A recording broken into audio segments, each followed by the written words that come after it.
साधारण 93-94ची गोष्ट आहे.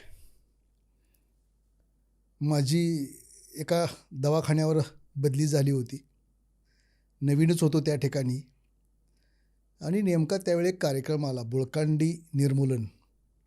बुळकांडी रोग निर्मूलन करणं आणि त्या बाबतीत मग लसीकरण करणं आणि त्या माध्यमातून तो रोग हटवणं असा एक उद्देश होता.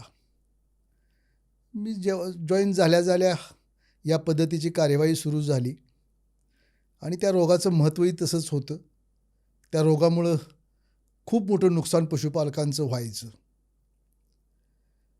मला आठवतं त्यावेळेला या रोगाबाबत टी ज्या बसेस आहेत त्यांच्या पाठीमागं सुद्धा जाहिरात केलेली होती पशुसंवर्धन विभागानं.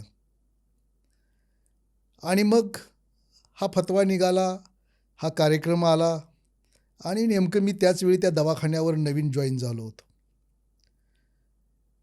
मलाही सगळ्या पशुपालकांच्यापर्यंत पोचायचं होतं. जितक्या लवकर पोचता येईल तितक्या लवकर माझं काम किंवा मला काम चांगलं करता येऊ शक्य होतं. म्हणून मग मी त्या विचारात होतो. मग माझे अधीनस्थ कर्मचारी, एक पशुधन पर्यवेक्षक, 1-2 शिपाई होते. ते करत होते काम लसीकरणाचं, पण म्हणावा इतका उठाव काय त्यामध्ये दिसत नव्हता. आणि मग उठाव दिसत नाही म्हटल्यानंतर मग काहीतरी काम आयडिया करायला पाहिजे असा विचार केला. आणि मग मी स्वतः सकाळी 6ला उठून 100 जनावरांची एक कुप्पी किंवा एक बाटली घेऊन लसीकरणाला जायचो आणि लसीकरण करायचो. आणि मी साधारण 8, 8:30, 9ला परत आलो की मग शिपाई आणि आमचे जे पशुधन पर्यवेक्षक होते त्यांना म्हणायचो, मी 100 संपवलेत, तुम्ही सर्वांनी 200 संपवायलाच पाहिजे असं म्हणून मी त्यांना बाहेर काढायचो आणि लसीकरणाला झोपायचो. पण मला त्यातून काही समाधान मिळत नव्हतं, कारण त्यांचा एकंदर ॲटिट्यूड बघितल्यानंतर मला थोडंसं काहीतरी चुकतंय असं वाटायचं. मग एक डोक्यात आयडिया आली की याचा प्रचार आणि प्रसार केल्याशिवाय, पशुपालकांच्यापर्यंत ही विषय गेल्याशिवाय आपल्याला प्रतिसाद मिळणार नाही असं साधारण वाटलं.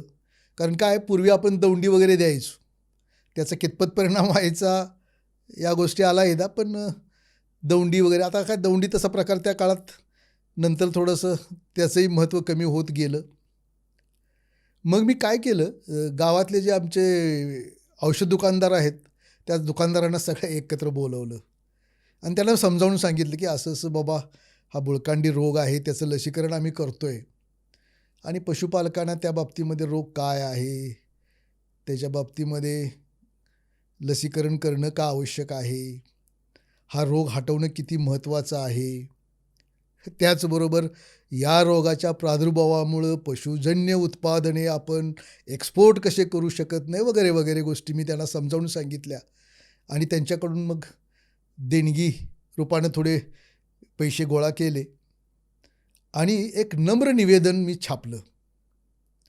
त्यामध्ये ह्या सगळ्या गोष्टीचा उल्लेख केला आणि सांगितलं की बाबा आमचे कर्मचारी किंवा आम्ही स्वतः येऊ, त्यावेळेला तुम्ही आम्हाला सहकार्य करा, तुमचं पशुधन टोचून घ्या आणि बुळकांडी रोगमुक्त करा, असं एक आव्हान करून ती पत्रिका मी छापली. साधारण 2,500 ते 3,000 अशा पत्रिका मी छापल्या. 2 ते 3 पैसे, साधारण मला आठवते, साधारण 2.5 ते 3 पैसे त्याला खर्च आला होता. मग हे सगळे गट्टे ज्यावेळी दवाखान्यात आले त्यावेळेला पहिलं काम काय केलं, तर माझ्या ज्युरिडिक्शनमध्ये जवळजवळ 4 शाळा होत्या, 4 ते 5 गावं आणि तिथल्या शाळा. त्या शाळामध्ये मी जायला सुरुवात केली.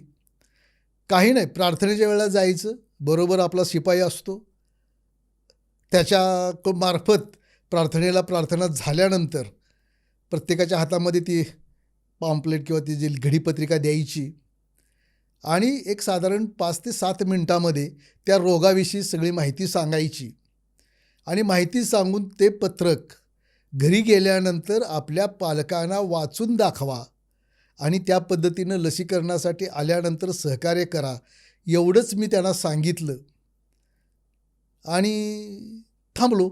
आणि त्या पद्धतीनं मग सगळ्या शाळांमधून हे मी केलं. त्याचा परिणाम असा झाला ही बाब सगळ्या पशुपालकापर्यंत पोचल्यामुळं ज्या वेळेला आम्ही लसीकरणासाठी जायला लागलो, त्यावेळेला त्या पशुपालकांचा जो प्रतिसाद होता तो अवर्णनीय होता, की जे 3 तास लागायचे ते आम्हाला 2 तासामध्ये आमचं काम व्हायला लागलं. पशुपालक आम्हाला इतक्या मोठ्या प्रमाणामध्ये सहकार्य करायला लागले आणि आपली जनावरं टोचून घ्यायला लागले. तुम्हाला आश्चर्य वाटेल, ज्या गावामध्ये मी हे काम केलं, आता नाव सांगायला हरकत नाही, सलगरे, तालुका मिरज, जिल्हा सांगली. त्या भागामध्ये खिलार गायींचे मोठाले कळप आहेत. त्या जनावरांना आत्तापर्यंत कुठल्याही पद्धतीचं लसीकरण करून घेतलं नव्हतं. ती सगळी जनावरं काहीही अपघात न घडता, कुठंही ॲक्सिडेंट किंवा इजा न होता आम्ही सगळी जनावरं ती टोचली आणि एक फार मोठं काम आमच्या हातून घडलं. त्यावेळेला माझा दवाखान्यामार्फत 96 ते 97% मी RPचं लसीकरण केलं. जिल्ह्यात पहिला क्रमांक आला. तत्कालीन आमचे उपायुक्त डॉक्टर कापडी साहेब होते. त्यांनी देखील त्याची विशेष नोंद घेतली आणि मग पाठ थोपटली. तर काय होतं की पुष्कळ गोष्टी, आपला एक पशुसंवर्धन हा असा एकच विभाग आहे की या विभागामध्ये काय होतं आहे, इतर विभागांच्याकडे कसं होतं, लोकांना तिकडं जावं लागतं आणि आपल्या विभागामध्ये आपल्याला लोकांच्याकडे जावं लागतं. बरं, आपल्या लोकांच्याकडे जायचं तर आपल्याकडचं अधिकार किंवा तसं काहीच गोष्टी आपल्या हातात नाही आहेत. आपण कन्व्हिन्स करू शकतो किंवा समजावून सांगू शकतो. मग ही शाळा आणि शाळेचे विद्यार्थी जे आहेत, हे विद्यार्थी फार मोठे आम्हाला माध्यम म्हणून सापडले आणि तो प्रयोग इतका यशस्वी झाला की चांगलं काम घडलं आणि त्याचा परिणाम मी चांगलं काम करू शकलो. तुम्हाला गंमत सांगतो, आमचे जे कर्मचारी किंवा पशुधन पर्यवेक्षक किंवा मी स्वतः ज्यावेळेला लसीकरणासाठी जायचो, त्यावेळेला शाळेतली जी मुलं होती लहान, ती बुळकांडी डॉक्टर म्हणून ओरडायची किंवा हाक मारायची. ते सुद्धा आम्ही त्यावेळी एन्जॉय केलं.